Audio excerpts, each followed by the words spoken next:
Group of మినిస్టర్స్కి పిలిచి మాట్లాడాలనే ఆలోచన చర్చ జరిగే సందర్భంలోనే మరి వరంగల్ నర్సంపేటలో జరిగిన సంఘటన కానీ ఇంకా ఇతరత్ర కొంత అటువంటి పరిస్థితి దృష్ట్యా మంత్రివర్గం పూర్తి స్థాయిలో కన్సర్న్ ఉంది. ఎవరు కూడా ఆర్టీసీకి సంబంధించి ఒకసారి వాళ్ళు కూడా ఆలోచన చేసుకోవాల్సిన అవసరం ఉంది. 2014 నుంచి 23 దాకా ఉన్న పరిస్థితి ఈరోజు 2023 నుంచి ఇప్పటి వరకు వాళ్ళ సంక్షేమం కొరకు తీసుకున్న నిర్ణయాలు ఎప్పుడు కూడా ఈ ప్రజాపాలన ప్రభుత్వంలో ఆర్టీసీకి సంబంధించి అన్ని రకాలుగా పెండింగ్ సమస్యలు పరిష్కరిస్తూ భవిష్యత్తుకు సంబంధించినటువంటి అన్ని అంశాల లోపల సానుకూలంగా ఉంది. కొత్త క్యాబినెట్ స్థాయిలో డిస్కషన్ జరగాల్సినటువంటి 3 అంశాలు ఉన్నాయని పిఆర్సీ కావచ్చు, లేదా విలీనం కావచ్చు, గుర్తింపు సంఘాలది అనేటువంటిది దానికి సంబంధించిన అంశం కూడా ఆఫీసర్స్ కమిటీ ద్వారా చెప్పడం జరిగింది. కానీ సరే కారణాలు ఏవైనా వాళ్ళు ఆఫీసర్స్ కమిటీ చర్చ చేసి 4 వారాలు జీవోలు ఇచ్చిన తర్వాత కూడా ఈ కార్యక్రమం జరిగింది. సో ప్రభుత్వం, గౌరవ ముఖ్యమంత్రి గారు, ఉప ముఖ్యమంత్రి గారు, సహచార మంత్రులందరం కూడా ఈరోజు ఆర్టీసీ కార్మికులకు విజ్ఞప్తి చేస్తా ఉన్నాం. దయచేసి ఎటువంటి తొందరపాటు ఆలోచన చేయకండి. ప్రభుత్వం పూర్తి స్థాయిలో మీ పట్ల సానుకూలంగా ఉంది. అన్ని అంశాలకు సంబంధించినటువంటి విషయం లోపల మంత్రివర్గ ఉపసంఘం త్వరలోనే రేపు ఎల్లుండి ఎప్పుడో కూర్చొని మీకు సంబంధించిన అన్ని అంశాలను వింటుందనే మాట మనం చేస్తూ, మీ అందరూ కూడా తెలుసు, కొత్త పత్రికల ద్వారా సమాజానికి చెప్పడం కొరకు మేము అధికారంలోకి వచ్చిన తర్వాత అటు మహాలక్ష్మి పథకాన్ని ఇవ్వడమే కాక 2013 పిఆర్సీ పెండింగ్ బకాయిలు 280 కోట్లు ఇచ్చినాం.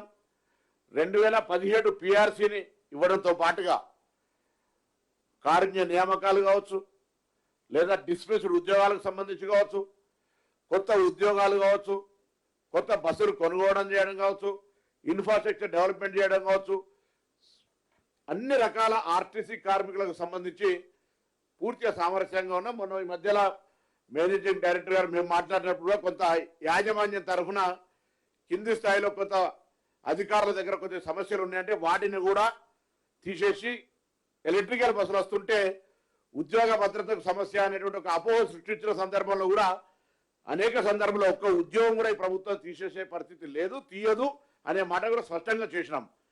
కానీ బయట నుంచి కొంత ప్రోత్సాహం జరిగిందా, లేకపోతే ఇంకొక ఉద్రేకపూరితమైన వాతావరణం కలిగిందా, ఏది ఏమైనా దయచేసి మరొకసారి అందరికీ తెలంగాణ ప్రభుత్వ పక్షాన ఈరోజు క్యాబినెట్లో చర్చించిన మేరకు కానీ వారి పట్ల ఇప్పటి వరకు అవలంబించిన తీరు పట్ల కానీ అందరికీ విజ్ఞప్తి చేస్తాను. దయచేసి ఎవరు కూడా ఎటువంటి అనాలోచిత నిర్ణయం తీసుకోవద్దు. కార్మికుల సంక్షేమం, ప్రయాణికుల సౌకర్యం, సంస్థ పరిరక్షణ అనే ప్రకారంగా ఈ ప్రభుత్వం వ్యవహారం చేస్తుంది. ఈరోజు ఒక రవాణా శాఖ మంత్రిగానో లేకపోతే ఇంకొక మంత్రే కాకుండా మొత్తం క్యాబినెట్ అంతా కూడా మీ పట్ల కన్సర్న్ ఉంది అనేటువంటి మాట సందర్భంగా వ్యక్తం చేస్తా ఉన్నాను.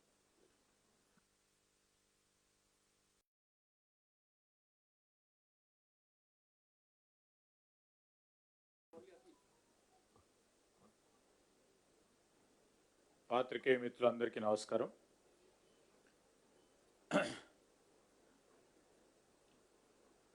మా అన్నలు కార్మిక సోదరులందరికీ కూడా, ప్రత్యేకంగా ఆర్టీసీ కార్మిక సోదరులకు, ఆర్టీసీలో పనిచేస్తూ ఉన్న ప్రతి ఒక్కరికి ఈ సందర్భంలో యావత్ క్యాబినెట్ తరఫున గౌరవ ముఖ్యమంత్రి గారు కూడా ప్రధానంగా క్యాబినెట్ సమావేశంలో ఆర్టీసీ కార్మికులకు సంబంధించిన సమస్యల విషయంలో వారు చేస్తూ ఉన్న ధర్నా కార్యక్రమానికి సంబంధించి మొదటగా చర్చించడం జరిగింది. ప్రభుత్వం తరఫున వారికి మేము అపీల్ చేస్తూ ఉన్నాం, కార్మిక సోదరులందరూ కూడా సమన్వయం పాటించాలని మా కార్మిక సోదరులకు అపీల్ చేస్తూ ఉన్నాం. సమస్యల పరిష్కారానికి తప్పకుండా ప్రభుత్వాలు చర్చలు చేపట్టడం జరుగుతుంది. ఆర్టీసీ కార్మికులకు మేము మనవి చేస్తాను, ఎలాంటి తొందరపాటు చర్యలు పాల్పడొద్దని మేము కోరుతా ఉన్నాం. ప్రాణాలు తీసుకోవటం అనేది చాలా బాధాకరమైన విషయం. మరి ఇలాంటి ఆలోచన చేయొద్దని ఈ తెలంగాణ రాష్ట్రం సాధించిన మీకు ఈ రాష్ట్ర సాధన గురించి ఆ రోజు మేము ఫలితాలు రావాలి, అందరికీ లాభాలు జరగాలని ఒక ఆలోచనతో పోతా ఉన్న సందర్భంలో ఈరోజు ప్రజాపాలన మీ ప్రభుత్వం ఇది.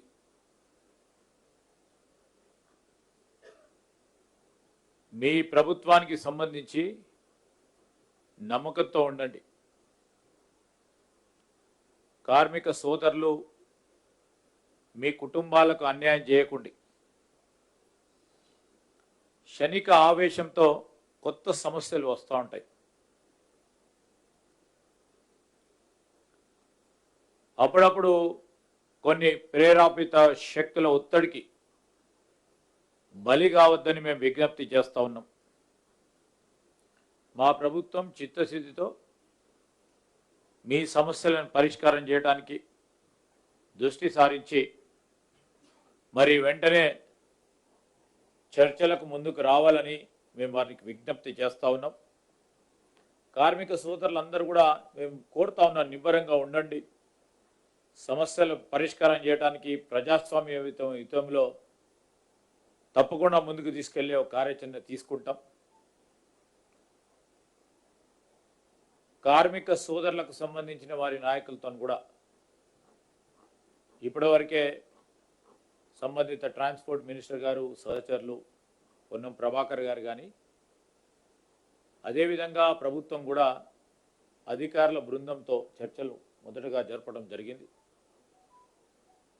రేపు కూడా మా కార్మికుల మిత్రులతో తప్పకుండా డిప్యూటీ సీఎం గారు వారి ఆధ్వర్యంలో వారిని కూడా అందరినీ కూడా పిలిచి మాట్లాడతాం. మీరందరూ కూడా మీ సమస్యలను మరొకసారి దృష్టికి తీసుకొచ్చే క్రమంలో పూర్తి స్థాయిలో సమస్యలను పరిష్కారం చేయడానికి మా ప్రభుత్వం ముందట ఉంటుంది. మీ అందరి విజ్ఞప్తి చేయడానికే మేము అందరం కూడా వచ్చాం. క్షణిక ఆవేశంతో ప్రాణాలు తీసుకునే ఒక ప్రయత్నం చేయకండి. తద్వారా ఈరోజు రాష్ట్రానికి మీరందరూ కూడా కావాల్సిన వాళ్ళు, మా ప్రభుత్వానికి కూడా మీరందరూ కావాల్సిన వాళ్ళు. దానికి తోడు మీ కుటుంబాలకు కూడా ఒక అండగా ఉండే మీరందరూ కూడా ఇలాంటి చర్యలకు పాల్పడొద్దని మరి నర్సంపేటలో జరిగిన లేకుంటే ఇతర ప్రాంతాల్లో ప్రయత్నం చేసిన వీటన్నిటి విషయంలో ఇలాంటి సందర్భాలు రాకూడదనే మా ప్రయత్నం.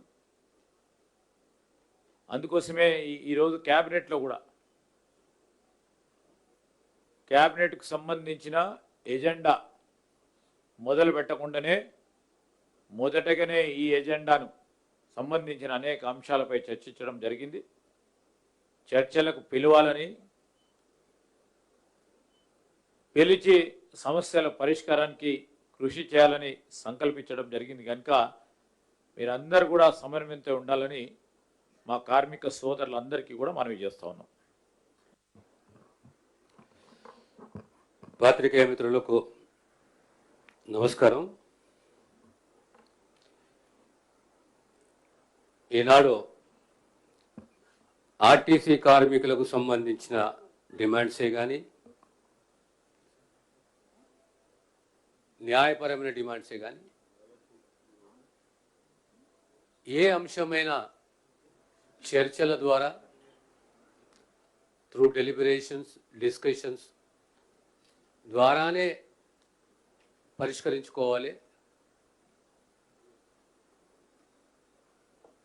ఈరోజు మా ప్రభుత్వానికి ఒక కమిట్మెంట్ ఉన్నది. మొట్టమొదట నా సహచర మంత్రి చంద్రబాబు అన్నట్టు క్యాబినెట్ అజెండాను పక్కకు పెట్టి మొట్టమొదటి అంశం ఆర్టీసీ ఎంప్లాయీస్ యొక్క డిమాండ్స్. రేపు పొద్దునే ముఖ్యమంత్రి గారి నేతృత్వంలో వారిని పిలిచి వాళ్ళతో డిస్కషన్, చర్చలు కానీ క్షణిక ఆవేశము,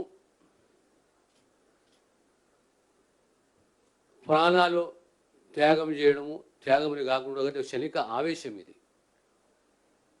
దీంతో తీవ్రంగా ఆ కుటుంబం నష్టపోతుంది. ఎక్కడో ఇలాంటి సంఘటనలు జరగకూడదు, దాన్ని ప్రోత్సహించకూడదు. మా అపీల్ ఆర్టీసీ ఎంప్లాయీస్ తోటి, the entire cabinet appeals to the RTC employees, you're part of the family. మన సమస్యలు చిన్నదా పెద్దదా అనేది పక్కకు పెడితే ప్రతిదానికి ఒక పరిష్కారం ఉన్నది. ఈరోజు జరిగిన సంఘటన, ఆ సంఘటన సంబంధించి ఇమీడియట్లీ ప్రభుత్వం స్పందించడము, ఈరోజు ఆ ఆర్టీసీ ఎంప్లాయీని హైదరాబాద్కు తీసుకొస్తున్నారు. అపోలో కంచన్బాగ్లో బర్న్స్ వార్డ్ని అక్కడ అన్ని ఏర్పాట్లు చేశాము. ప్రత్యేకంగా హెల్త్ డిపార్ట్మెంట్ సంబంధించి అడిషనల్ డైరెక్టర్ అక్కడ బాధ్యతల వరకు అప్పచెప్పాము. కానీ ఓవరాల్గా ఏది ఉన్నా ఇలాంటి అంశాలను ప్రోత్సహించకూడదు. మనకున్న భావోద్వేగాలతోటి ఆ భావోద్వేగాలకు మనము లోను కాకూడదు.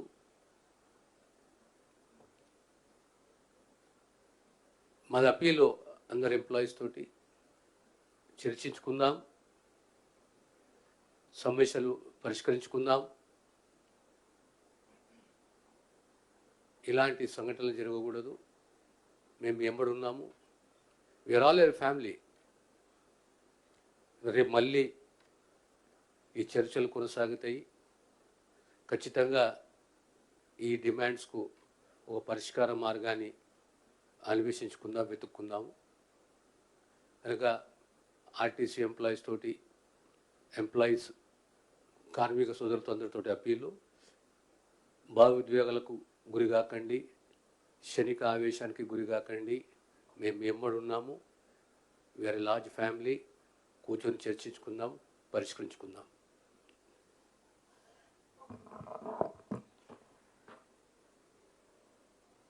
ఆర్టీసీ కార్మిక సోదరులకు సవినయంగా మీకు విజ్ఞప్తి చేస్తూ, మీరెవ్వరు కూడా ఆత్మ బలిదానాలకు కానీ ఇంకా సమ్మెని ఉధృతం చేయాలనే ఆలోచనతో ఇవన్నీ వరకు కూడా చేయొద్దని మీకు మినిస్టర్గా, సీనియర్ మినిస్టర్స్గా ముఖ్యమంత్రి గారు ఆదేశం మేరకు ఇప్పుడే క్యాబినెట్లో చర్చించి, మీకు తెలుసు తెలంగాణ ఏ విధంగా ఆత్మ బలిదానం సాధించుకున్నామో, ఆ తర్వాత ఏం జరిగినాయో విధ్వంసాలు. ఆ తర్వాత తెలంగాణ వచ్చిన తర్వాత ఇదే ఆర్టీసీ కార్మికులు 58 రోజులు సమ్మె చేసి 36 మంది చనిపోతే, ఖమ్మంలో శ్రీనివాసరెడ్డిని మొదలుపెట్టుకుని 36 మంది చనిపోయినా అప్పటి ప్రభుత్వం చెల్లించలే. కానీ ఈరోజు నిన్న సమ్మె మొదలైంది. నిన్న సాయంత్రమే బట్టి డిప్యూటీ సీఎం గారు ఛాంబర్లో పొన్నం గారు మేము అందరం మాట్లాడుకొని, ఎండి నాగిరెడ్డి గారు ఆఫీసర్, సీఎం గారు మొన్న రాత్రి కూడా డిస్కస్ చేసి సమ్మెను కావద్దని మేము ప్రయత్నం చేస్తున్నాం.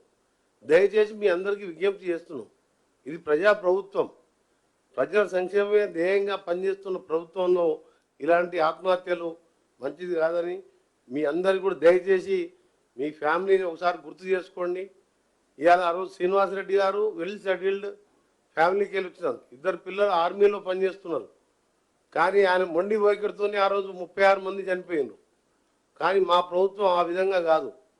ఎన్ని కష్టాలు ఉన్నా, ఆర్థికంగా ఎన్ని ఇబ్బందులు ఉన్నా 10,000 కోట్ల పైన ఇవాళ ఆర్టీసీకి చెల్లించి 270 కోట్ల మంది ఇవాళ అక్క చెల్లెళ్ళని గుడికి పోయినా, బడికి పోయినా, పెళ్లి మ్యారేజ్ పోయినా ఉచిత ప్రయాణం మహాలక్ష్మి పథకం ద్వారా ఇస్తూ ఇలా ఆర్టీసీ సంస్థని బలోపేతం చేస్తూ, ఉల్టా మహిళా సంఘాలకు బస్సెస్ ఇచ్చుకుంటూ వారిని కూడా చేస్తూ ఇన్ని కార్యక్రమాలు చేస్తున్నాం.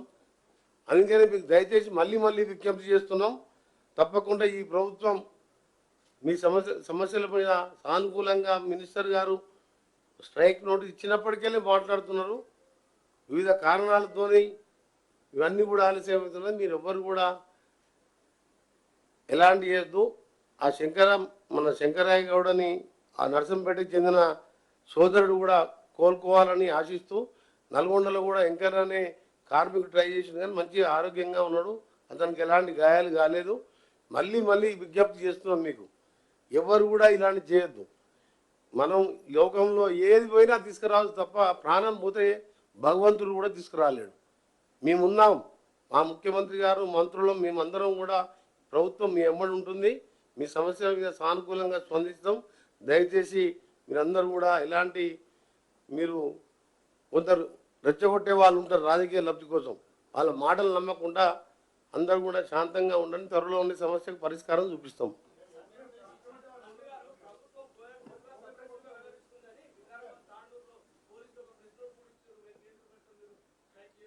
అరే ఇప్పుడు నిన్న కూడా రాష్ట్ర రవాణా శాఖ మంత్రిగా ప్రభుత్వ విధానాన్ని స్పష్టంగా చెప్పినాం.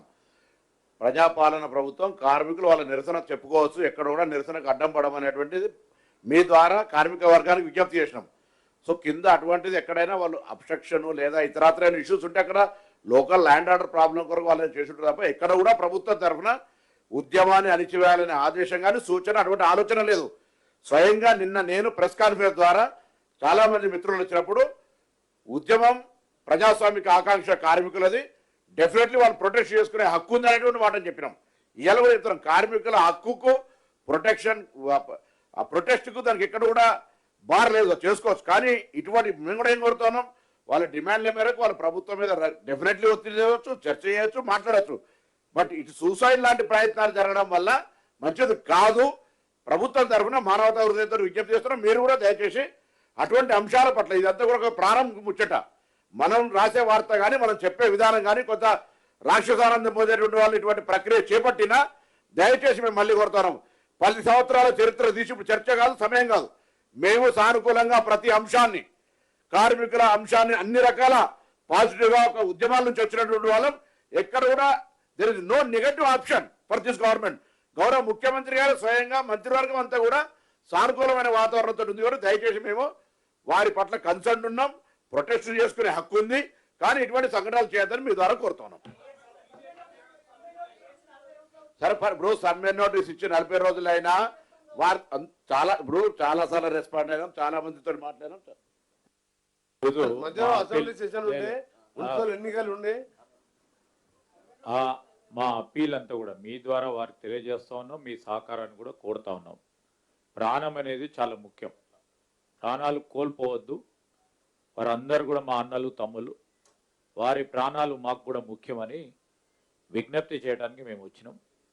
సమ్మె కాలానికి సంబంధించి కూడా మా సహచరుల మంత్రివర్యులు ప్రభాకర్ గారు మరి అధికార బృందాన్ని ఏర్పాటు చేసుకొని వారితో కూడా చర్చలు జరగటం జరిగింది. సరే, చర్చల తదనంతరం వారు సంతృప్తి చెందలేదు. వారు ప్రజాస్వామికంగా వారు ధర్నాకు వెళ్తూ ఉన్నారు. దాంట్లో ఎవరు కూడా ఆపలేము కూడా. మేము ఆపదలుచుకున్న ప్రభుత్వం కాదు కనుక చేస్తూ ఉన్నారు. నిరసన తెలియజేస్తూ ఉన్న క్రమంలో ఇలాంటి క్షణిక ఆవేశంలో ప్రాణాలు కోల్పోవద్దని మేము కోరటానికి వచ్చినాం. మీ ద్వారా కూడా అదేవిధంగా అపీల్ చేయడానికి వచ్చినాం. మీరు కూడా, ఎందుకంటే ఇది చాలా సెన్సిటివ్, ఇదంతా కూడా మీరు మేము నిర్మించుకున్న ఈ రాష్ట్రం, ఈ నిర్మాణ భాగంలో ఇంకా అనేక సంవత్సరాలు ముందుకు పోయేది ఉంది. మీరు, మీ కుటుంబ సభ్యులు, మేమందరం కూడా కలుసుకొని ఆ క్రమంలో మీరు మాతోని నడవాలని, మీకున్న సమస్యలను కూడా పరిష్కారం చేయాలని ఆలోచనతో ప్రభుత్వం ఉంది. ముఖ్యమంత్రి రేవంత్ రెడ్డి గారు కూడా ఈరోజు ప్రత్యేక ప్రస్తావనతోనే మేమందరం కూడా ఇక్కడికి రావటం జరిగిందని మీ ద్వారా వారికి తెలియజేయడానికి వస్తాం. సార్, ఇది ఈరోజు 32 డిమాండ్లకు సంబంధించిన అంశం విషయంలో కానీ, లేకుంటే ఇంకా వేరే డిమాండ్లకు సంబంధించిన అంశం విషయంలో కానీ మేము చర్చలకు ఆహ్వానించడం జరిగింది. వారు వచ్చినప్పుడు వారితో మాట్లాడతాం. వీలున్నంత వరకు అన్నిటిని కూడా పరిష్కారం చేసే ఓ కార్యాచరణ తీసుకుంటాం. Thank you.